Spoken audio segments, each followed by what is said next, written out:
I had a call last week with a cohort. I won't drop their names because I don't know that they want it to be known broadly, but it was several Texas-based universities from, let's say, the Dallas-Fort Worth area. They were talking to other universities from other parts of Texas about forming a Texas-based team.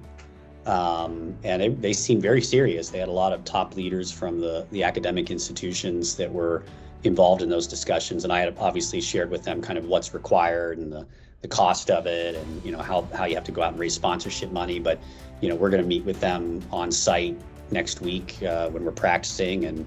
But you're absolutely right. I think everywhere we go, certainly where we hold races, there's a buzz among the research community and the universities in either that state or that country. And I think Texas is well positioned with some great institutions. Some of them actually were part of the competition and did have to drop because of COVID. Texas A&M was one of those. But you and I met when you came out to the summit this year, and I'd just be really curious before I really get into this how this started. I mean, was it you and another founder? Like, how did this whole concept even start?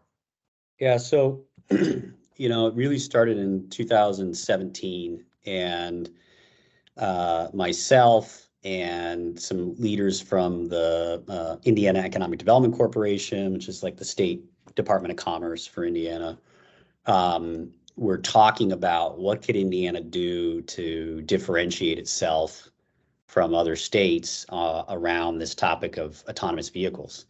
And at that time, in 2016, 2017, a lot of states were investing in strategies around testing sites, creating these many of them were greenfield, in some cases brownfield, test tracks for autonomous vehicles. And I think the assumption was that a lot of the validation and testing of the technology would have to happen on these closed, private, proving grounds. Federal government even was designating certain proving grounds throughout the country, and there was a competition for that. And so we saw that and said, well, there were some people in Indiana that were pushing for that route. And we said, well, we've got a famous proving ground. It's the Indianapolis Motor Speedway, and we're known for motorsport and we're known for automotive. Is anybody really doing anything in the intersection of autonomous vehicles and motorsport? And so we reached out to the leadership of IndyCar, Indianapolis Motor Speedway, a gentleman named Mark Miles that I've known for years. And oddly enough, he had just been visiting with some technology experts in Stanford. And they were talking to him about autonomous vehicles and making the comment somebody should do an autonomous Indy car sometime. And so, he was also trying to figure out, what can you do to bring back the concept of the Indianapolis Motor Speedway being a proving ground for innovative technology, which was its original purpose when it was built at the turn of the century. And so those two ideas kind of came together. And then what really turned it into a well-defined program was our learning about how important the DARPA Grand Challenge was to the creation of the autonomous vehicle industry. And that was a prize competition that happened in 2004 and 2005 out in the Mojave Desert, where universities competed to build and operate the first autonomous vehicles. First year, nobody completed the course. Second year, two teams completed the course. Stanford was the team that won, and I think their average speed was like 19 miles an hour. So these were very slow-moving, autonomous vehicles. But it led to a lot of industry and university investment, a lot of spin-outs. And so our idea was, could we recreate the impact of the DARPA Grand Challenge, but do it in maybe a more exciting, fun, appealing way by blending motorsports. And so raised the money, got the corporate sponsors, and got the track at Indianapolis Motor Speedway, which was a big asset to have back you to say, if you can get the teams to compete and you can build the race cars, you can run here, in October of 2021 when we held that event. And then, I mean, there were schools that you had to reach out to. I mean, I'm assuming they were already working on these things. So we put a call out globally announcing this $1 million prize competition. But even before we did that, we held a workshop where we invited maybe 30 of the top engineering institutes at different universities, mostly in the US, although we had some come over from overseas for that, and gathered them together to say, okay, what made DARPA special? Many of them were participants in DARPA.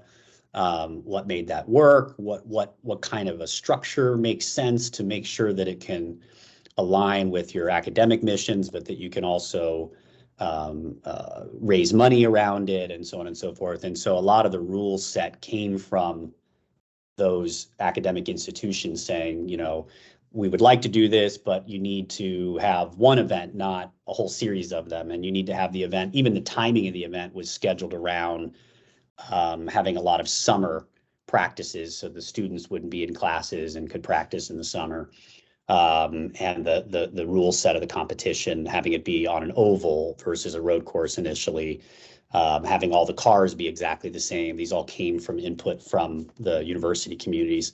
Then when we put out the call, we thought we might have 10, 12 universities sign up. We ended up getting, I think, 41 universities from around the world. And it was most of the major engineering programs at least attempted to participate in the competition, from MIT and Texas A&M to Technical University of Munich and Polytechnic of Milan, Korean Institute for Science and Technology. There was, I think, 11 countries that had universities that signed up. Because the competition started in the middle of the pandemic, so we launched it in February of 2020. A lot of universities dropped out. So, who knows if we could go back in time and run this thing without a global pandemic, right? Whether or not we would have wound up with, the 9 teams that we have competing, had competing and continue to have competing, or whether it would have been, a larger number of institutions. But, they stuck through it. Universities the first year did a lot of simulation racing and had to do everything remotely.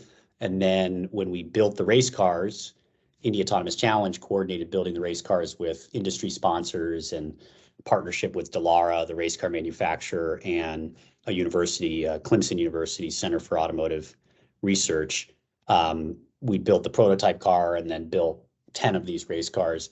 They were completed in the summer of 2020. And so teams were literally having to share the initial cars as they were coming off the production line, so to say, and waiting on their car to arrive. And we didn't have the full field of all 10 cars until July, and the race was October. So there wasn't a lot of time for the teams to actually work with these cars and practice to be ready for the very first event at Indianapolis Motor Speedway. And I think as a result of that, what we saw was a much higher level of collaboration and coordination among the teams, among industry, sponsors that were involved. Sort of everybody was all in on accomplishing this technical feat, maybe more so than they were worried about their individual, what it meant for them as an individual institution, or whether they won the race. I mean, of course, they all wanted to win, but I think they were more into, we got to show the world that this is possible.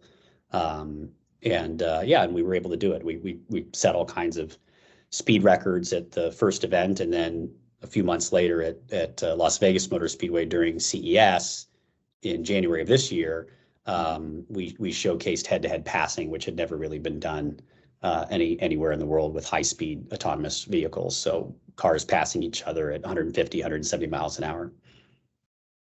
Well, I have to imagine once after this November 11th event, you're going to get more universities reaching out. It's just going to kind of blossom from there. Yeah, I mean, COVID set a lot of people back, but I think the universities are going to get a hold of this, and they're going to want to jump back on. So tell me about the significance of what you'll be doing in Texas on November 11th. So, and before I do that, just to your point about universities, so I had a call last week with a cohort. I won't drop their names because I don't know that they want it to be known broadly, but it was several Texas-based universities from, let's say, the Dallas-Fort Worth area. They were talking to other universities from other parts of Texas about forming a Texas-based team And they seem very serious. They had a lot of top leaders from the academic institutions that were involved in those discussions, and I had obviously shared with them kind of what's required and the cost of it, and how you have to go out and raise sponsorship money. But we're going to meet with them on site next week when we're practicing. But you're absolutely right. I think everywhere we go, certainly where we hold races, there's a buzz among the research community and the universities in either that state or that country. And I think Texas is well positioned with some great institutions. Some of them actually were part of the competition and did have to drop because of COVID. Texas A&M was one of those. So on November 11th, what we're planning is it's our third competition event, the Indy Autonomous Challenge, powered by Cisco at Texas Motor Speedway. Cisco's our presenting sponsor. We use Cisco technology to do the communications between the cars and race control. It's essentially how the cars are able to communicate back to the pits, to the teams. Now these are fully autonomous cars, so nobody's remote controlling them, but the teams are still getting data in real time, and Cisco's got a great technology that allows that to happen. But what you're going to see is a head-to-head racing competition where two cars go out onto the track at the same time, and there's a series of passing rounds that they go through. So essentially, they go out. The lead car has to keep a constant speed of 100 miles an hour, and the chasing car has 2 laps to pass them. After that car that completed the pass becomes the lead car. It maintains a speed of 100 miles an hour, and the new chase car has 2 laps to pass them. And they keep doing this over and over at higher and higher speeds. And eventually, either one team has to give up. They say, I don't think I can pass at that level. And the team in the pits sort of presses the button that says, white flag, I give up. Or they spin out and wreck. And in our world, there's no drivers, so no human life is put at risk. These are very expensive cars. They're over $1 million worth of hardware and software on these vehicles. So, we don't like to wreck them. Teams don't like to wreck them. But, one of the neat things about autonomous racing is you can really, essentially race to the death, if you will, in these kinds of head-to-head speed rounds. Hard to say how fast they'll get at Texas Motor Speedway. It's a tough racetrack. It is. It's known to be a tough racetrack. Yep. In general, it's known to be an even tougher racetrack for open wheel race cars. So IndyCar has been there many, many years. And IndyCar drivers will tell you it's not your typical oval. And our teams are pretty much approaching this similar to IndyCars. They're mostly staying on the low line. I think the passing will likely be more on the back straight where there's a long enough range for them to pass. I don't think we'll see a ton of passing in the corners. Similarly, you didn't see a ton of that in the IndyCar race. So top speeds, whether we can get to the top speeds that we had at Las Vegas, where they were going 170 miles an hour, the cars are certainly capable of that. Whether they can achieve that at this track, we'll see on the 11th. But these cars will certainly be traveling well in excess of 100, 120, 130 miles an hour, which is really, incredible to witness. I know this is a challenge and it's a STEM challenge. I mean, do you see this being more common in racing, autonomous? Not so much in racing. I think it's going to become very common in industry. Sure. I think that our primary objectives are to accomplish 3 things. One, we want to advance the state of the art of technology to speed up the commercialization of autonomous vehicle technology. Not even necessarily fully autonomous. It could just be, what they call ADAS systems or driver assistance and safety systems, particularly with a focus on high-speed automation. So can we make cars safer on the highways? That's where most of the deaths are. That's where most of the inefficiency is in terms of moving freight across the country. So can you do high-speed automation in excess of 80, 90, 100 miles an hour? The second objective is get the best and brightest minds from around the world to focus on this topic. This is primarily a software competition. So these are AI, data scientists, roboticists. They're not necessarily car people. Some of our team members don't even have a driver's license. They're just coders that do artificial intelligence software development that happen to be applying that to the concept of a race car. And so it's good for the automotive industry to attract the best and brightest engineering minds to focus on autonomous AI in transportation. And then the third goal is, and this is where maybe it does touch a little bit of the world of motorsports, is to win hearts and minds. So we know that people are aware of autonomous vehicles. The general view of autonomous vehicles, if you look at surveys and media reports, is lukewarm. I think people are intrigued by it, but there's still a lot of fear. There's still a lot of concern. Also, I think because so much of the focus on autonomous vehicles has been low speed, urban, suburban, taxi type of use cases, people look at it and say, well, I can drive myself that way, right? Why do I need a car to drive me around? I know how to drive around my city. But when they see a car fully autonomous going 150 miles an hour, they look at that and say, well, I can't do that. So clearly the robot driver has gotten to a point where it can do things that the average human driver cannot do well. Only the best trained race car drivers can do it. So I think that wakes people up to this notion that, okay, maybe there is something to autonomous vehicles if I can feel safe, or if I can watch a car go 150, 170 miles an hour on a racetrack safely, maybe in some period in time, I can turn on my driver assistance technology on the highway. But to your point about how does this cross over into racing, we talk to IndyCar, we talk to Formula One, we talk to other racing series. We talk to a lot of the companies that are involved in motorsports. Some of our sponsors are also heavily involved in motorsports. AWS, Cisco are involved in Formula One. Bridgestone is heavily involved in IndyCar. They're our tire provider. And so part of what we're doing there is saying, okay, could some of the technology that we're developing and validating in the Indy Autonomous Challenge transition to human-driven race cars to make them safer and maybe faster? So you can imagine that at some point in time, just as fighter pilots flying around F-35s have all kinds of data and information, and they've got sensors and cameras, so they basically have 360-degree perception at all times. Could you put some of that technology into the cockpit of a race car and let the driver kind of have virtual view of the world using LiDAR, radar, optical sensors? In my opinion, I think the pilots of today's modern F-35s are just as skilled, probably more skilled than the pilots in World War II that had to, look around their shoulders to look for who was coming after them. So I think this notion that adding technology to a IndyCar or a NASCAR or a Formula One vehicle that would give drivers these additional capabilities would mean that the driver was less skilled, or that would take away the traditional concept of motorsports. And personally, I don't think that's the case. So we want to partner with motorsports industry to help it advance. We don't want to compete with it. We're not trying to create a series and run these races, in 9, 10 races throughout the year and sell tickets to fans and those kinds of things.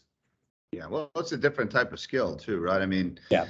The way students learn now, they got to multitask, and they've got to strategize, and they've got to.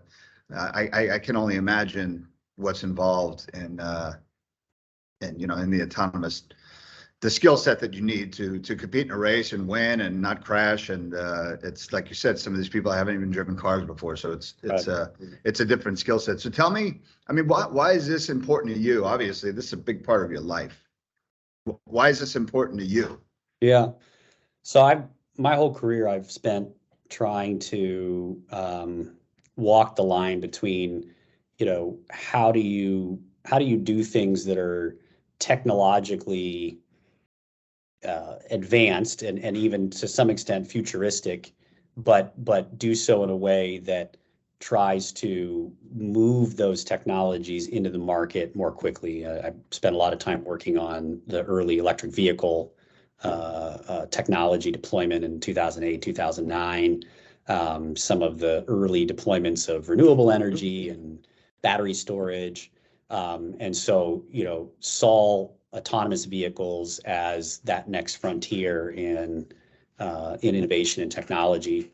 And so it was a natural, space to invest time and resources. I tell you, I had no idea that it would go anywhere beyond a kind of one-off prize competition, which even when we launched it, I think was ambitious to the point that a lot of folks thought it was not going to happen or wouldn't be possible. I figured we would do something at the Indianapolis Motor Speedway on October 23rd, 2021, when that happened. I knew something was going to happen, whether it was, life-changing and record-setting, or whether it was, kind of a minor showcase of where technology was at the time. I didn't know, but have been really amazed by the level of interest from industry, academia, and government, all pointing in the same direction. And my career has always been focused on how do you bring those three parts of our society together, which often don't always play nicely with each other. And so I think we're seeing the best of that ability to collaborate between industry, government, and academia. And honestly, like our experience with your organization and engaging down in Texas, at the event that you held, that we were a part of, the YTexas Summit, the fact that you had, government leaders from workforce, from economic development, together with, STEM leaders and education leaders within the community, together with leading industry companies. That's what we need to have more and more of. We're doing that. We're just kind of creating a really kind of coolness factor event and concept around it that maybe makes it a little bit more compelling than your average event. But nevertheless, it's the same ingredients that go into, say, a YTexas Summit to make it successful that need to go into an Indy Autonomous Challenge event at Texas Motor Speedway. And I think that's what we need to do is glamorize it, or whatever we need to do to get their attention, to get people in the same room, to embrace this, because it is the future for sure. And you and I talked about this too when we were at the event, is the regulatory environment sets the landscape. Yeah.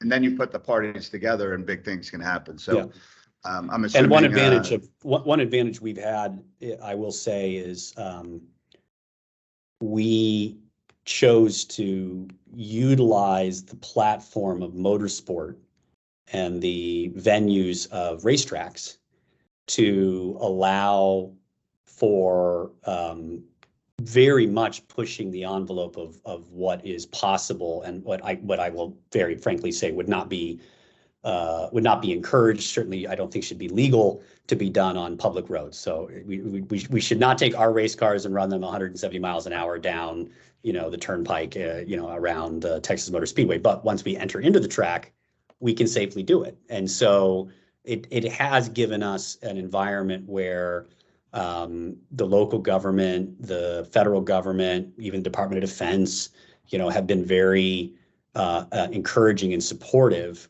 of what we're doing, even though there may not be agreement yet on what the rules of the road should be for the deployment of some of these technologies on highways and in urban settings and on streets. And I will certainly point to Texas as a leader in that regard.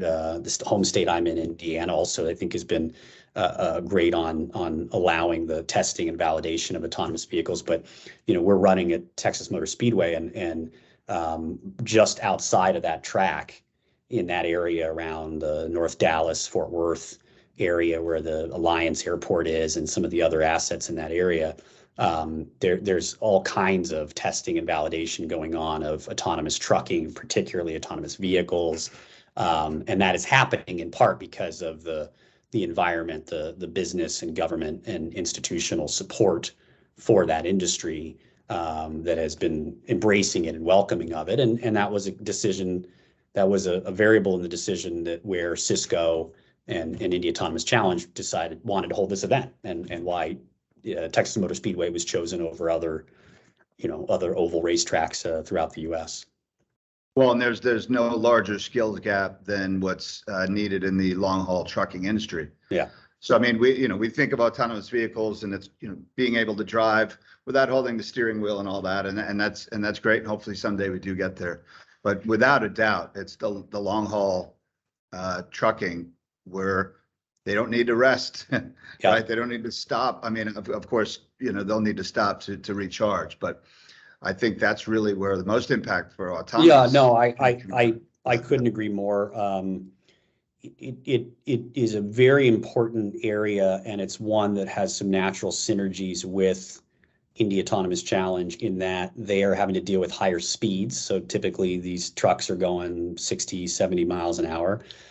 In theory, as a society, if we could get them going even faster than that and do so safely because there wasn't a driver in them, or they had their own dedicated lane, or they were operating, at night where they were separate from where, human-driven cars were, maybe they can go faster. And if you could get freight moving at 80, 90, 100 miles an hour safely, that would do a lot for the economy that's struggling right now to deal with supply chain challenges and driver shortages, et cetera. The other thing about over-the-road trucking is a lot of the technology on our vehicles are the technology that the companies working in that space are integrating. So our cars use LiDAR, radar, optical, which is cameras, GPS systems. We're essentially using all the different perception and sensor systems. As you move to higher and higher speeds, for us, it seems clear that you need a variety of perception systems to be redundant to maintain that high level of safety. And that isn't necessarily a settled discussion among industry at lower speeds. So if you're talking about urban, suburban, robo-taxi, there's still a number of companies that are leaning toward a particular sensor like camera vision. Tesla is famous for their focus on cameras. They don't have a LiDAR technology currently on those vehicles. Mm-hmm. Other companies have a difference of opinion there. So, but as you move to higher and higher speeds and more complex, quick decision making that's required because of those speeds, then you need this sensor fusion. And so a lot of the over-the-road trucking companies interact with us, interact with our teams. I think we'll have some of them at our event. I think Too Simple is going to bring one of their vehicles that they run in the Texas area to the event, where we'll have a Cisco STEM zone where we expect 1,500 or so STEM students from throughout Texas, primarily the North Texas, Dallas-Fort Worth area, that will come together and check out some really cool cutting-edge technology that we'll have displayed in the Cisco STEM zone in one of the NASCAR garages in the infield of the track, and then the students can stay and watch the race. So that was a unique feature for this event that could not have happened without the leadership of Cisco, but also, honestly, I think Cisco would be the first to say this, it also required these partners at the local level, the school districts, your organization, the local government, other corporations that are involved in the community, like the DFW Airport, Prism Technology, Prism Systems, and others who, prioritized doing outreach and engagement with STEM students. And we're just thrilled to have that community activate around our event. And my hope is this is something that is done for the first time in a big way in Texas. And then when we go to other places and run these events, we'll continue to have a STEM zone to try to inspire the next generation of innovators, next generation of roboticists, to look at these race cars and say, boy, I can be a member of a race team. Maybe there's only one race car driver on a race team, but on our teams, the driver is not the star, it's the whole team, because they're all working on different components. So, when we have a winner's podium, we have about 10, 15 people that stand up there. There's always a team leader, but it's a whole group of scientists and technicians that make these cars work. And so, for young people who see that, I think they can see themselves in that future, maybe easier than they can becoming a champion Formula One driver. Right, right. Well, look, we're excited that you're coming to Texas. Tell us how we can find out about attending. Yes. So the easiest way to follow what we're doing, both for this event, the Indy Autonomous Challenge powered by Cisco at Texas Motor Speedway on November 11th, as well as future events, is to go to www.indyautonouschallenge.com. Pretty straightforward. There you can find information about how to sign up for the STEM zone if you have children that are in STEM clubs and programs. We are going to be rolling out a public viewing zone for the event. This was a decision we just recently made. So members of the general public who would like to come and watch this event, go to that website, www.indyautonouschallenge.com, and you can get the information. There won't be any costs. It'll be free admission. There'll be a section of the grandstands of Texas Motor Speedway where people can come. You can come and go as you'd like if you don't want to stay for the whole thing, although I think you'll find it fascinating, and people will be able to bring their own food and drinks, maybe make a picnic and an afternoon of it, either as an individual or as a family, or bring your kids. So I think, hopefully this becomes the kind of thing that, inspires not only the young people, but as I said, wins over hearts and minds for people who might have, been fearful or never thought that autonomous vehicle technology was real or could be real, to sort of, recalibrate their opinion on this emerging technology, which I think over time, as a society, we have to have in order to save lives, improve the efficiency of commerce, and frankly, give people a lot more mobility freedom, particularly older folks and persons with disabilities, who have a lot of limited mobility options. Autonomous vehicles can really unlock that for an entire lifespan for individuals. Yeah, and as you alluded to, is putting it in an environment like this that's interesting for people to embrace, bringing students and adults who are trying to learn about what the future is going to be, is genius. I mean, I'm excited to be out there. I'll definitely see you on the 11th. So last question, what's next after this? So after this, our teams will take a relatively short break. Some of them will go back to their home countries, back to their campuses, and take their final exams if they're still in them. Most of our team members are PhD students, so they're not necessarily taking typical finals exams, but some do.